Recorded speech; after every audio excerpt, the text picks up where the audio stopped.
Still in one piece, 43. Good. Right, okay, let's get you set up. In Eternal Threads, your goal is to travel back in time and save 6 people from a burning boarding house in Manchester. Easy enough, right? Just quench the flames and make sure the firefighters are in position.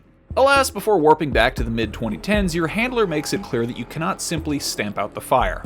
Instead, you'll need to carefully edit a series of decisions made by the residents over the course of a week, which imperceptibly added up to the tragedy. You know that old adage about a butterfly batting its wings and causing a hurricane halfway around the world? That's the spirit of Eternal Threads. Benign decisions, disastrous consequences. After an hour with the game, I was already smitten with Eternal Threads' core premise. The game plays out like the dirgeful, wondrously lo-fi Return of the Obra Dinn. You are sent to this smoldering building with a portable, chronology-altering device and can rewatch various different events and interactions over the course of the timeline. He's still pulling out his feathers every now and then. Some of these sequences are fairly ordinary and ancillary, like a couple of roommates enjoying a late-night drink in the communal kitchen. Others are far more substantial and nudge your detective closer to the truth, like the implication that one of the residents is suffering from hallucinations. Sometimes I was allowed to modify what happened over the course of these events, akin to switching train tracks on a cosmic scale.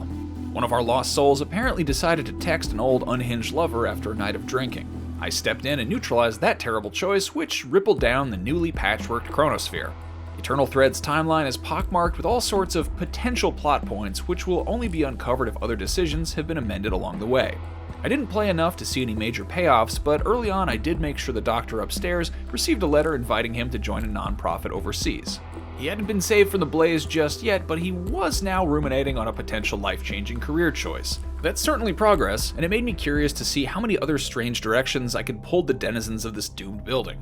Generally speaking, Eternal Threads resembles something like a stage play. You'll be standing around watching these ghostly figures talk to one another while you jot down notes like a responsible, time-defying detective. But there's still plenty of secrets lingering around these burnt-out boarding halls and oodles of collateral evidence waiting to be examined. Crumpled up notes can be yanked out of trash cans, incriminating text messages glow on phone screens, and bills, wills, and newspaper clippings are stuffed in drawers. It feels a bit like the 2013 classic Gone Home to me, in the sense that you're learning about the inner lives of these victims in a way that seems rudely intrusive. Yes, you are an investigator, and yes, you have a job to do, but trawling through domestic documents that aren't yours to see has always left me with a strange, queasy feeling. That said, Eternal Threads kept hinting at a primal darkness roiling below the surface that kept me antsy to see what happens next. Early on, I came across an event that takes place in an area called the Hidden Room. When activated, a housemate drifted downstairs and through a wooden door guarded by a combination lock. I didn't know the solution, and I'm sure that information will eventually reveal itself down the line.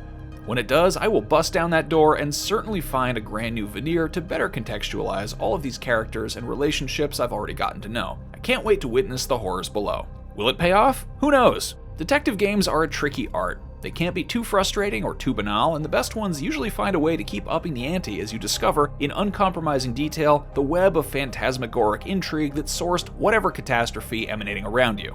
I've barely scratched the surface of Eternal Threads, but I'm already excited to uproot all these bad decisions. I hope it keeps finding ways to surprise me as I dig deeper towards the corrupt heart of this boarding house. For more adventure game goodness, check out the surprise announcement trailer for Return to Monkey Island, and for everything in the world of video games, adventure or otherwise, stick with IGN.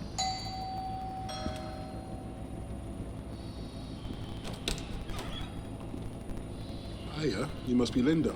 Come in. Oh, thanks. Hiya. Hi.